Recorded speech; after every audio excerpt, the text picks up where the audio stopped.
Hello, myself, Corinne Cornish, and Kylie Dawn welcome you to Constellation 6 Winter Solstice Celebration 2020 online version.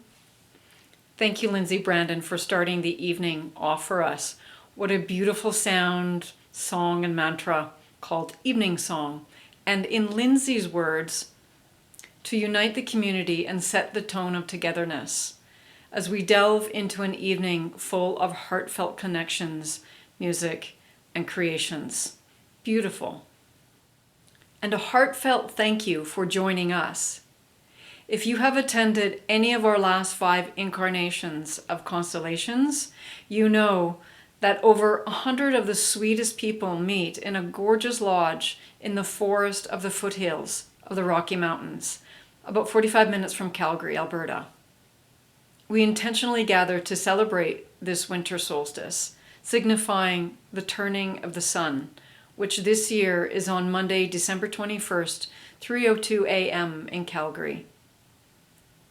On top of the extraordinary events that we are also experiencing in this notable year of 2020, this December 21st also holds significant meaning around the globe and beyond. One being the great Jupiter-Saturn conjunction on December 21st, and conjunction meaning the meeting of 2 planets. And they will align in the air sign of Aquarius, and will be so close together that you'll almost likely see them as a single star.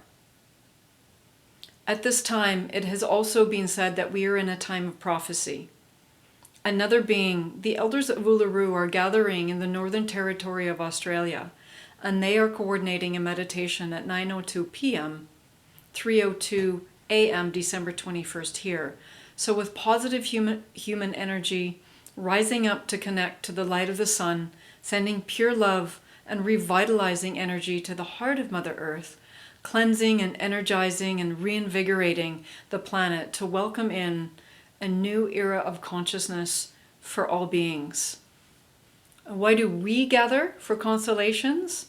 We gather to celebrate the return of the light within ourselves and on the planet. And during our current daytime of 8 hours of light and 16 hours of darkness, the winter solstice offers us a lot of time for reflection. And what a year of reflection it has been, individually and globally.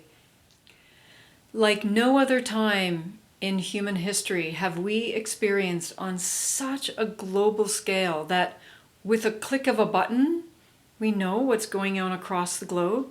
An event that for most of us has in some ways moved us, challenged us, inspired us, frustrated us, shifted us, and everyone's experience is unique and purposeful for their own journey.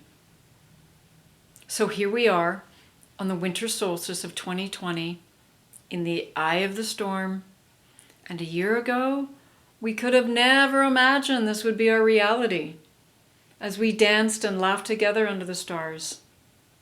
And for many, we knew, we felt, we sensed, and even we saw a change coming. We had no idea it would be packaged and delivered to us in this way. And I don't know, is this not a time for catalyst, for change that we've been sensing? Let's look at what's going on globally. We're in an extremely polarizing climate at the moment, and we now see an enormous instability within all of the systems that have been created on the premise that they were trusted foundation for our world, what we believe to be real, to be true, to support us, the political, the economic, the medical, the education, the environmental, judicial, electoral, the media, financial systems. They're all being questioned and challenged now, becoming weakened and unbalanced, which has been happening for a long time. Why? As humanity wakes up, the intentions of these systems are being seen for what they are. And these intentions are now becoming out of sync with the consciousness of humanity and where we're going. And it's time to let go of these systems that weren't created with integrity for the people, for the well-being of the planet, for the well-being of all beings. And a new foundation is required now, which is already being created by us, the people, because we knew this was coming. And this time has been likened to a battle between the light and the dark, a frequency war, challenging the long-standing power structure that's been in place. All that which is being hidden and in the dark and suppressed for the purpose of control and manipulation, becoming illuminated, being seen, and therefore the power that was able to exist is losing its control. I don't feel the tipping point has been reached yet. Humanity still needs to continue to experience more of the extreme contrast of what it doesn't want, to continue to see the inconsistencies that are emerging through the hierarchical decisions that are being made in order to show us clearly that the path we're on is not in alignment with us anymore, that it's causing an unprecedented amount of fear, that we're not acting in peace, but in war. And perhaps this is what's required to ultimately shift our perspective out of what we thought we knew, to completely surrender to new systems and ways of thinking and existing. Because the structures that we've been supporting for centuries are no longer acceptable, and they're now disintegrating before our eyes. And humanity needs to be shaken up. Humans love their comfort, and we need to get uncomfortable, and we need to get outside of our mental box of belief systems, our BS, our safety nets, our protectors within, that we've unconsciously and consciously been supporting. And then perhaps in our minds and in our hearts, we can then take back our power and declare what's in our best interests as well as the Earth's. And our current operating systems are out of date. We need an upgrade. We need an overhaul. And they are no longer a match for our consciousness. And as the Hopi prophecy states, we are the ones that we've been waiting for. We are the change. And when we change our minds for the good of humanity, we change our perspective. And then our reality changes. We are at a point of no return. Which direction are we taking? It's our choice. Unity or separation. Our own internal realities, which therefore creates the collective reality, is what ultimately affects the path that we choose. The state of our current reality indicates at what point we're at. What we're seeing on the global arena are the reflections of all aspects of humanity. And this encompasses the full energetic spectrum of polarization that we're existing in, from connection to disconnection, from love to lack of love or fear. So let's take a look at what's going on individually. And sometimes it feels we're on our surfboard and riding high on the waves, and sometimes we're exhausted and we're treading water on high tide. Living in this binary reality takes a lot of energy and awareness to navigate, especially as we do our best to come into a state of balance. It's been suggested that the biggest virus is the contagion of fear. Fear of sickness, fear of dying, fear of isolation, fear of being controlled, fear of being alone, fear of each other, fear of government, fear of speaking, fear of sharing, fear of wearing masks, of not wearing masks, fear of getting a vaccine, not getting a vaccine. And to add to this immense amount of confusion, the social reform, the inconsistencies and unclarity of information and policies, goodness, all of this has brought fear to the surface on so many levels, personally and globally. At some level, have we not personally, in some way, been asked to address our own fears within and face those fears head on? And There is no greater fear than fear itself. To me, this sounds like a path of a warrior who's in battle. Name your fears. Bring them to the surface. Only then can they be seen. And once seen, they are known. Once known, they're no longer hidden. And when they're no longer hidden, we then have choice to continue to empower them or disempower them. The choice is ours to make. And as odd as it sounds, this is a critical process for humanity to go through, because the unseen fear is what allows us to be controlled and give our power and trust away. I'm going to say that again. The unseen fear is what allows us to be controlled and give our power and trust away to a perceived external system, organization, person, people, relationship that we have previously put our trust in. So some are coming undone, and some are undoing themselves. Some are redoing themselves. And perhaps we can say that this entire situation has been a foretold catalyst to shake us up, to get uncomfortable, to purposely trigger us to deal with those aspects of us that we have yet to face within, not only individually, but globally as well. I heard the other day, the crazier it gets, the more people will wake up. And I don't know, is this a stepping stone to nudge us outside of our own self-created boxes of belief and perception that we so tightly hold on to? What's arising within us that we no longer resonate with, that we no longer connect to, that doesn't feel good anymore? How are we reacting? How are we behaving?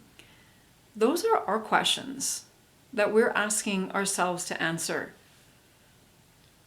What are we enabling in our reality that doesn't serve us anymore?